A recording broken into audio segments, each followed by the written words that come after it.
कासगंज में रुपए के लेन देन के विवाद में हत्या का मामला, 2 बदमाशों की पुलिस से मुठभेड़, आरोपियों से अवैध हथियार बरामद।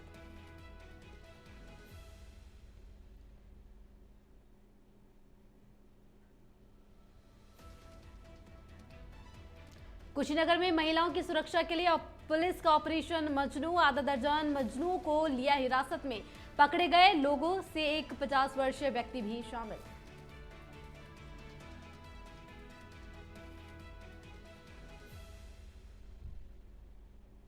बदायूं में निजी बस अनियंत्रित होकर पलटी, खाई में घटना में एक महिला की मौत, एक दर्जन से अधिक लोग घायल। विधायक ने एम्बुलेंस नहीं भेजने पर स्टाफ को लगाई फटकार।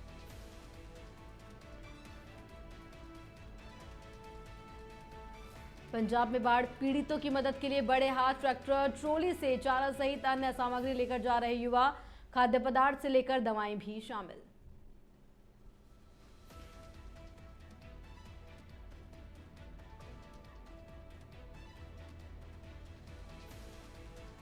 वंदे भारतम इंडिया हेड में आप सभी का स्वागत है। मैं हूं आपके साथ ऋतुश्री बथरिया। नजर डालते हैं खबरों पर।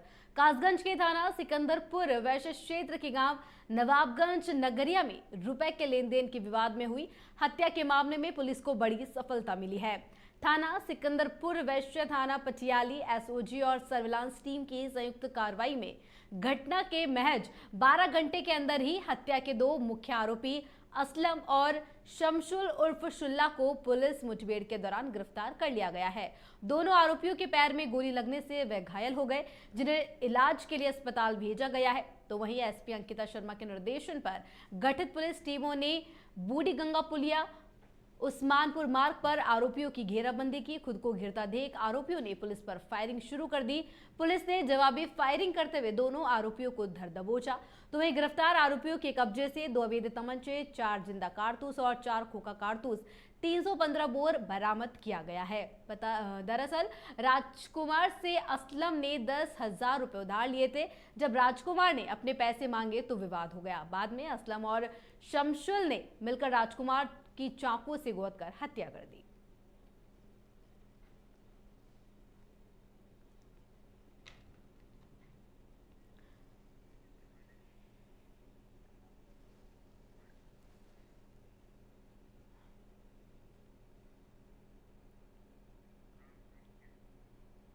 कुशीनगर में पुलिस का मिशन शक्ति और ऑपरेशन मजनू रंग लाया है। विभिन्न स्कूलों और कॉलेजों की छात्राओं से मिली शिकायतों के बाद पुलिस ने सादे कपड़ों में तैनात होकर छेड़खानी करने वाले युवकों पर शिकंजा कसना शुरू किया। उदित नारायण इंटर कॉलेज के पास पुलिस ने बड़ी कार्रवाई करते हुए दर्जनों मजनूओं को हिरासत में लिया। हैरानी की बात यह रही कि पकड़े गए लोगों में से एक 50 वर्षीय व्यक्ति भी शामिल था। इनमें से 7 आरोपियों के खिलाफ विधिक कार्रवाई शुरू कर दी गई है। वहीं कुछ को उनके अभिभावकों की माफी और सख्त चेतावनी के बाद छोड़ा गया। पुलिस ने स्पष्ट किया है कि आगे इस तरह की हरकत करने वालों को किसी भी हाल में बख्शा नहीं जाएगा। छेड़छाड़ और अश्लील हरकतों पर कुशीनगर पुलिस की यह सख्त कार्रवाई मजनू के लिए बड़ा संदेश है।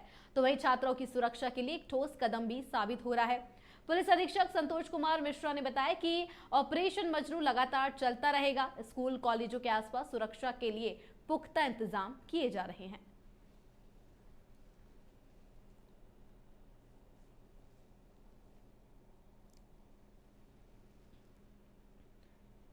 जनपद कुशीनगर में मिशन शक्ति एवं ऑपरेशन मजनू के तहत जो अभियान चलाया गया है, उसी के तहत कल मेरे द्वारा पडरौना स्थित उदित नारायण इंटर कॉलेज में सेशन लिया गया था और बच्चियों के साथ में इंटरेक्ट करके उनकी समस्याएं नोट की गई थी।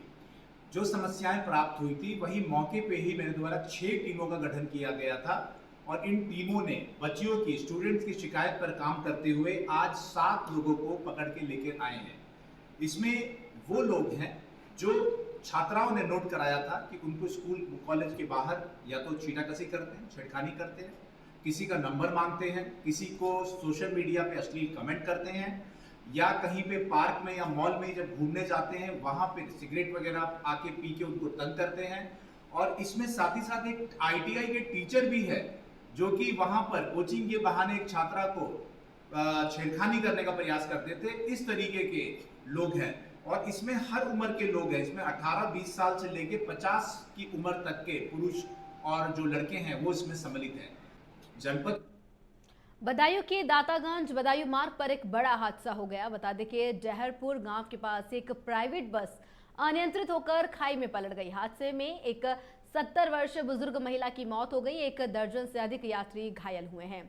हादसे की सूचना पर प्रशासनिक अधिकारी मौके पर पहुंचे और घटना की जानकारी ली। उन्होंने तुरंत राहत और बचाव कार्य शुरू करवाया। प्रशासन ने निजी वाहनों और एम्बुलेंस की मदद से सभी घायलों को दातागंज स्वास्थ्य केंद्र पहुंचाया। इस हादसे में 4 लोग गंभीर रूप से घायल हो गए हैं। बाकी 7 लोगों को प्राथमिक उपचार के बाद छुट्टी दे दी गई है। जिलाधिकारी अवनीश कुमार राय ने बताया कि एक प्राइवेट बस दातागंज से सांवरिया लेकर बदायूं जा रही थी, जो एयरपोर्ट पहुंचने पर हादसे का शिकार हो गई। वही घटना की सूचना पर घायलों का हालचाल जानने के लिए दातागंज विधानसभा क्षेत्र के बीजेपी के विधायक राजीव कुमार सिंह बब्बू भैया भी जिला अस्पताल पहुंचे, जहां उन्होंने घायलों का हालचाल जाना और उनके बेहतर इलाज के लिए दिशा निर्देश भी दिए। उन्होंने हादसे के समय एम्बुलेंस से न भेजे जाने पर स्टाफ को जमकर फटकार भी लगाई।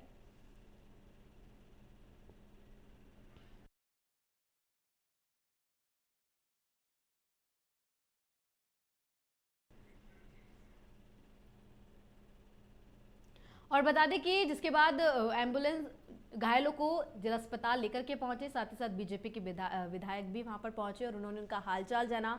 साथ ही साथ उनके इलाज के लिए जरूरी दिशा निर्देश भी डॉक्टरों को दिए गए। बता दें कि इस हादसे में एक बस में सवार एक 70 वर्षीय महिला की मौत हो गई है, तो वहीं दर्जन भर लोग घायल बताए जा रहे हैं।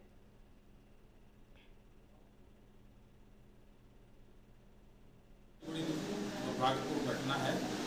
ये बस जा रही थी, वो अचानक किसी कमी के कारण तालाब में गिर गई।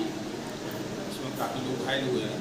घायलों के इलाज की पूरी व्यवस्था हम लोग कर रहे हैं और जो गंभीर रूप से घायल हैं उनको तुरंत एम्बुलेंस से बदायूं भेजा जाएगा और उनका सबका इलाज में कहीं कोई कोताही नहीं बरती जाएगी। दुर्घटना वास्तव में बड़ी खराब है, लेकिन वो हम लोग कर सकते हैं अच्छा से अच्छा करने का प्रयास करें। इसमें किसी की मृत्यु भी हुई है? अभी संभवतः एक महिला, बुजुर्ग महिला है, उनके बारे में सुना जा रहा है, लेकिन जब बदायूं पहुँचेंगे तभी होगा। ये डहरपुर क्षेत्र के पास जैसा आपको जानकारी हुई, एक बस पलट जाने के कारण लगभग 12 जिसमें सवारियां थी उसमें 11 लोग इंजर्ड हुए, एक कैजुअलिटी हुई है। उनके परिवार को सूचित कर दिया गया है। जो 11 लोग इंजर्ड थे उसमें से 7 लोग को मामूली इंजरीज आई थी, वो अपने अपने घर जा चुके हैं। 4 लोग हायर सेंटर्स में रेफर्ड हैं, उनके परिजन उनका इलाज और हायर सेंटर्स में करा रहे हैं, लेकिन उनमें से अभी कोई ऐसा क्रिटिकली इंजर्ड नहीं है। बाकी पुलिस प्रशासन यहाँ पूरी तरह से मौके पर है और सभी पूरी तरह से सामान्य। जालौन में एबीवीपी कार्यकर्ताओं ने फूका ओम प्रकाश राजभर का पुतला। बता दें कि पुतला फूककर की जमकर नारेबाजी, जहां राजभर के बयान को लेकर के एबीवीपी ने जताया विरोध। प्रदेश सरकार के कैबिनेट मंत्री का पुतला फूका गया और कार्यकर्ता समेत सीओ पुलिसकर्मी भी मूक दर्शक बने रहे। उरई के भगत सिंह चौराहा पर ओम प्रकाश राजभर का पुतला फूका गया। और जालौन से खबर, जहां जालौन में एबीवीपी का प्रदर्शन देखने को मिला, जहां पर उन्होंने ओम प्रकाश राजभर का पुतला फूका और पुतला फूंककर जमकर नारेबाजी की। राजभर के बयान को लेकर के एबीवीपी ने यह विरोध प्रदर्शन किया, तो वहीं सीओ समेत पुलिसकर्मी वहां पर मूक दर्शक बनकर के देखते रहे। उरई के भगत सिंह चौराहा पर फूका गया ओम प्रकाश राजभर का पुतला।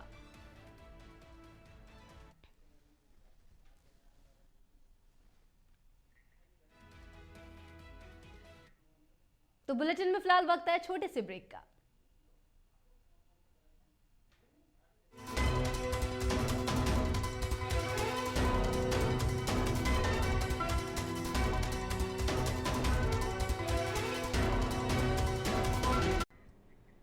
तो ब्रेक के बाद आप सभी का फिर से स्वागत है। बढ़ते हैं खबरों की ओर। केंद्र सरकार की मनरेगा योजना भी धीरे धीरे जिम्मेदारों की मिलीभगत से नष्ट होती बस योजना बनती जा रही है। ताजा मामला सिद्धार्थनगर के ग्राम चन्नरगड्डी विकास खंड नोगढ़ का है, जहां पर पूरे गांव में समस्याओं का अंबार लगा हुआ है। ग्राम पंचायत की महिलाएं आरोप लगा रही है कि जब से शौचालय बन रहे हैं तब से कोई नहीं जा रहा, लेकिन एसी कमरे में बैठे साहब को सब चंगा लग रहा है। इसी गांव की दूसरी महिला का आरोप है कि उसके नाम से हाजिरी लग रही है, लेकिन वह काम नहीं कर रही है। वहीं अन्य महिला कह रही है कि सिर्फ फोटो खिंचवाने के लिए बुलाया जाता है, काम तो दूसरा व्यक्ति करता है। जब एसी वाले रूम साहब से पूछा गया तब साहब पहले तो मानने को तैयार नहीं हुए, बाद में बोले कि मैं दिखवाता हूं। खंड विकास अधिकारी सर्वेश मोहन ने कहा कि बगैर फेस रीडिंग की हाजिरी नहीं लगती, लेकिन मास्टर रोल में साफ दिख रहा है कि महिला प्रेजेंट है, जबकि महिला को मालूम ही नहीं है कि उसका नाम मास्टर रोल में है और उसकी हाजिरी लग रही है।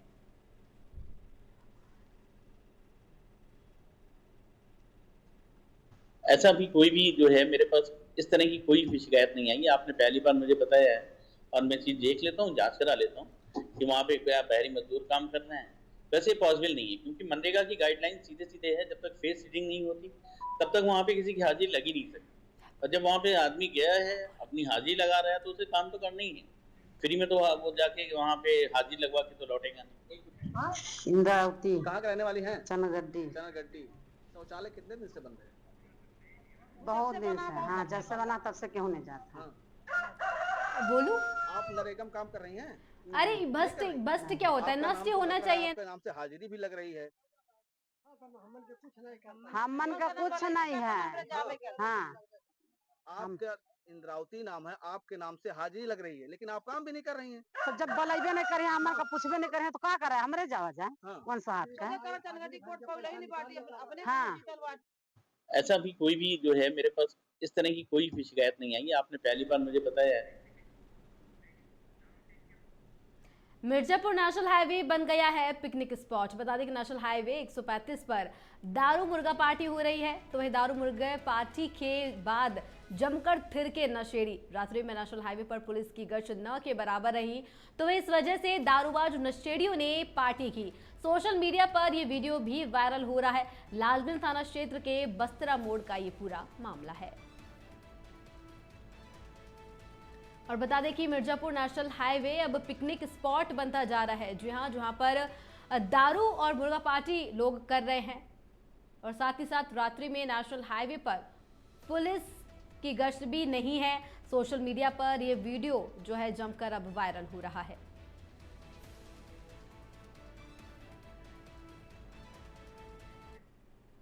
हापुड़ से खबर, जहां पंजाब में बाढ़ पीड़ितों की मदद के लिए युवाओं ने बढ़ाए हाथ। गांव से राशन इकट्ठा कर ट्रैक्टर ट्रॉली से पंजाब के लिए लेकर के युवा रवाना हुए। ट्रैक्टर ट्रॉली से राशन और अन्य सामग्री लेकर के गांव के युवा जा रहे हैं। हापुड़ के गांव श्यामपुर दायरा से पंजाब के लिए भेजा गया सामान। और बता दें कि हापुड़ के युवा जो है पंजाब के लिए अब आगे बढ़ते नजर आ रहे हैं। भीषण बारिश के बाद पंजाब के हालात जो है बिगड़ते जा रहे हैं, जिसके बाद हापुड़ के कुछ युवा पंजाब के लोगों के लिए राशन का सामान लेकर के निकले, जहां पर ट्रैक्टर ट्रॉली से राशन का सामान जो है पंजाब के लिए लेकर के युवा निकले।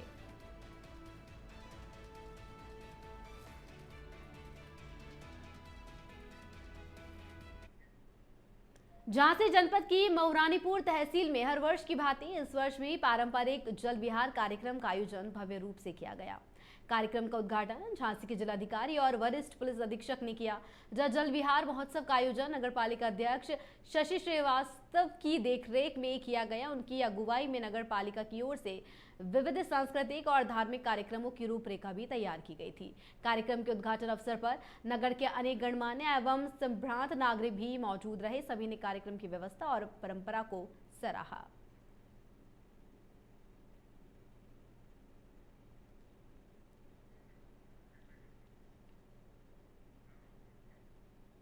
खबर झांसी के गुरसराय से है, जहां दिगंबर जैन समाज की ओर से 10 लक्षण पर्व मनाया जा रहा है।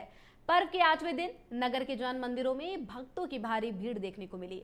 गुराई बाजार स्थित दिगंबर जैन बड़ा मंदिर में सुबह से ही महिलाओं और बच्चों ने बड़ी संख्या में पहुंचकर भगवान का अभिषेक और पक्षालन किया। इसके पश्चात पूरे श्रद्धाभाव से विधान भी संपन्न किया गया। वहीं आदिनाथ जिनालय में भी सुबह से भक्तों की आवाजाही लगी रही। यहाँ भी समाज की महिलाएं और बच्चे विशेष रूप से पहुंचे और अभिषेक कर पूजा अर्चना कर और विधान कर भगवान की आराधना की।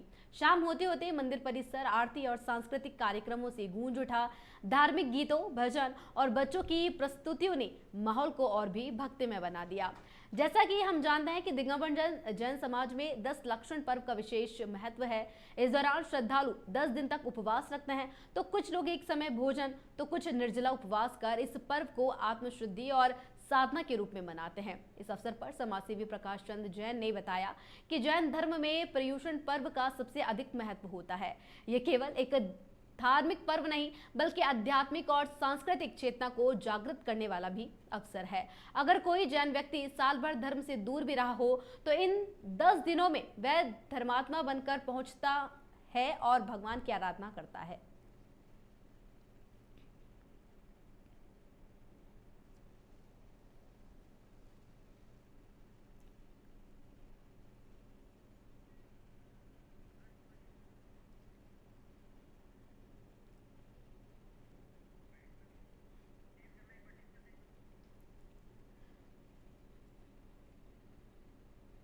और बता दें कि जैन समाज अपने आत्मा की शुद्धि और साधना के रूप में इस पर्व को मनाता है। पर्युषण पर्व के लिए 10 लक्षण पर्व की 8वें दिन मंदिरों में जो है जैन समाज के लोगों की काफी भीड़ देखने को मिली। दिगंबर जैन समाज में 10 लक्षण पर्व का विशेष महत्व होता है।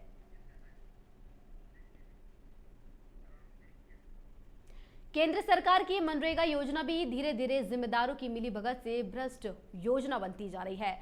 ताजा मामला सिद्धार्थनगर के ग्राम चनर गड्डी विकास नौगढ़ का है, जहां पर पूरे गांव में समस्याओं का अंबार लगा हुआ है। ग्राम पंचायत की महिलाएं आरोप लगा रही है कि जब से शौचालय बने हैं तब से कोई नहीं जा रहा, लेकिन एसी वाले कमरे में बैठे साहब को सब चंगा लग रहा है। इसी गांव की दूसरी महिला का आरोप है कि उसके नाम से ही हाजिरी लग रही है, लेकिन वह काम नहीं कर रही है। वहीं अन्य महिला कह रही है कि सिर्फ फोटो खिंचवाने के लिए बुलाया जाता है, काम तो दूसरा व्यक्ति करता है। जब एसी वाले रूम साहब से पूछा गया तब साहब पहले तो मानने को तैयार नहीं हुए, बाद में बोले कि मैं दिखवाता हूं। खंड विकास अधिकारी सर्वेश्वर मोहन ने कहा कि बगैर फेस रीडिंग की हाजिरी नहीं लगती, लेकिन मास्टर रोल में साफ दिख रहा है कि महिला प्रेजेंट है, जबकि महिला को मालूम ही नहीं है कि उसका नाम मास्टर रोल में है और उसकी हाजिरी लग रही है। ऐसा भी कोई भी जो है मेरे पास इस तरह की कोई भी शिकायत नहीं आई। आपने पहली बार मुझे बताया है और मैं चीज देख लेता हूँ, जांच करा लेता हूँ कि वहाँ पे क्या बहरी मजदूर काम कर रहे हैं। वैसे पॉसिबल नहीं है, क्योंकि मनरेगा की गाइडलाइन सीधे सीधे है, जब तक फेस रीडिंग नहीं होती तब तक वहाँ पे किसी की हाजिरी लगी नहीं सकती। और जब वहाँ पे आदमी गया है अपनी हाजिरी लगा रहा है तो उसे काम तो करना ही है। फ्री में तो वो जाके वहाँ पे हाजिरी लगवा के तो लौटेगा नहीं। इंद्रावती कहाँ के रहने वाली हैं? चनगड्डी। चनगड्डी। शौचालय कितने दिन से बंद है? बहुत दिन से। हाँ, जब से बना तब से क्यों नहीं जाता। हाँ। आप नरेगा में काम कर रही हैं? नहीं नहीं कर रही? नहीं। आपका नाम तो लग रहा है, आपके नाम से हाजिरी भी लग रही है। हमन का कुछ नहीं है। हाँ, आपका इंद्रावती नाम है, आपके नाम से हाजिरी लग रही है, लेकिन आप काम भी नहीं कर रही हैं। तो जब बलैबे नहीं करे, हमन का पूछबे नहीं करे तो क्या करे, हमरे जावा जाए। हाँ। कौन सा हाथ का। हाँ। तो बुलेटिन में फिलहाल के लिए इतना ही। मुझे दीजिए इजाजत। वंदे भारत।